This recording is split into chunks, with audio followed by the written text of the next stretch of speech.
So I need to do a little extra video. I'm still posting all the videos of Mom for Mom's birthday.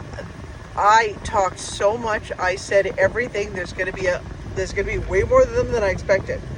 But I was just looking through some photos in my phone and on Facebook, and I found some that I should have posted with the earliest videos.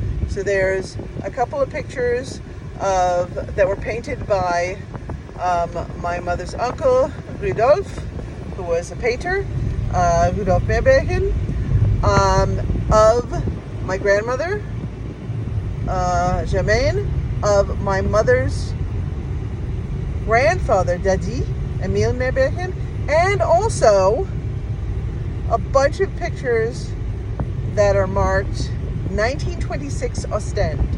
Ostend was a beach town, still is, a beach town in near Antwerp, and these are pictures of 3-year-old Mom at the beach. So since I have no videos I can attach these to, they're all from stuff I already posted, making a little extra video just with those pictures. So enjoy. Bye-bye.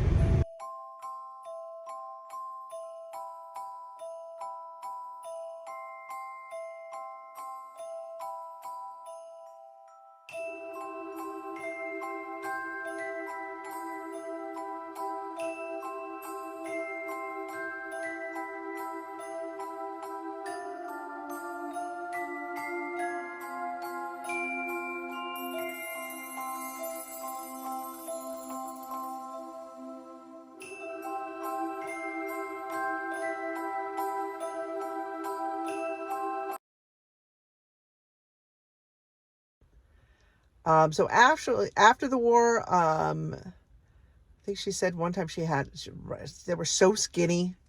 She got a hamburger after the war and immediately threw it up. But then they all had a blast. The young people, she had a group of friends and they would hang out together, and they would go into a bar and go, Stella, Stella for everyone. And when Stella Artois first came and was easy to find in the US, she was so thrilled because this was her beer. Belgians drink beer. Belgians drink more beer per capita than anybody else. I think beer is revolting. My mom loved it. So several ways happened where I would not have been bored or I would not have been me. And first was Monsieur Mousbach. Monsieur Mousbach was an older gentleman, a friend of, I think it must have been a friend of Jules, and she had a massive crush on Monsieur Mousbach. And Monsieur Mousbach, one day her parents asked her, do you like Monsieur Mousbach? And she was very, shy and taken aback by that. She said, no. And later she found out that Monsieur Mousbach had asked them for permission to court her. And had she known, but she said they didn't tell her that. They just sort of asked her this vague question and she gave the wrong answer. But if they'd have said, Monsieur Mousbach would like to court you, how would you feel about that? She would have said yes, and then she would have married Monsieur Mousbach, never would have come to the U.S., and I would never have been born. After the war, there was a soldier she dated. His name was Ziggy. That was his nickname for his last name. And something like Arthur Ziegler, something like that. But they called him Ziggy. And she adored him. And he was a great guy. And he was engaged to somebody in the U.S. But she would have, she knew that he would have married her. But he died. He did not die from being in the war.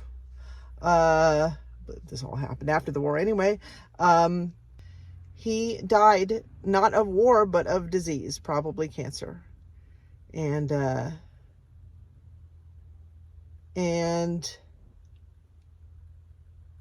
there was one story about how she hid, and her friend said, oh no, Gladys has left town, or Gladys, because of course, or something like that. And he was so disappointed, and then she popped out and said, here I am. And he was so happy. And I think she really loved Ziggy. She really loved him a lot. But of course, after he died, I think they didn't, I think she found out afterwards. She found out, somebody said, oh, I'm so sorry that Ziggy died or something. And she hadn't known. Because, of course, they're not going to just tell some girlfriend. And I think his parents didn't know about her. So, very, very sad.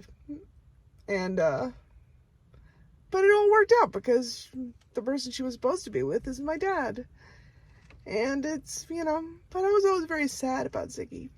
After she died, I found a bunch of pictures, and I found one that I was pretty sure was Ziggy. She was the right age, and he was this, young man, and I'm like, that's him, I think. That's Ziggy. So, I'll put it at the end of this video.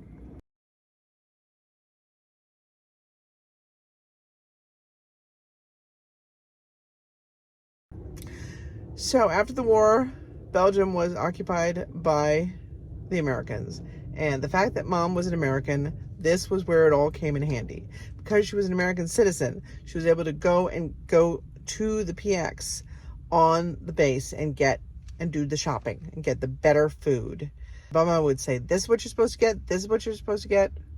And she would get the wrong things until finally they allowed Bama to do the shopping. On the base, when it should have only been American citizens, but because she was related to the American citizen and she was a much better shopper, they let her do it. She worked for the U.S. Army as a translator after the war, because they hired her because she was an American, not because she was any good at translating. She did not speak very good English, but they hired her because she was an American. See? It's useful to be an American. But before that, actually, they sent her off to a hotel, to work at a hotel before she came back to work for the Army so she could learn more English. I can't remember what the name of this hotel is, but I looked it up once and it still is around. It's in Belgium. It's a fancy hotel.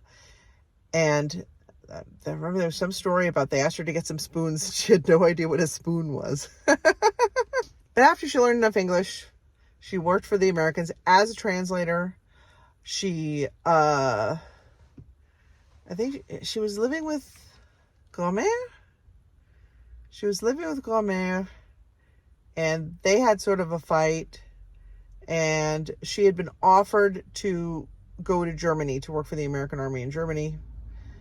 And she had turned them down, and then she had a fight with Gourmet, something about, I think leaving a door open or coming in late and leaving a door open, something like that. She said, well, I'm moving to Germany. And she did.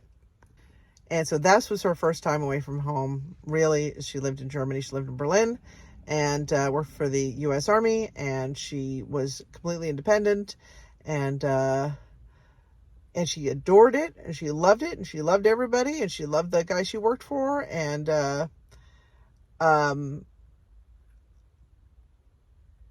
came a time she decided that maybe she wanted to go back to the U.S.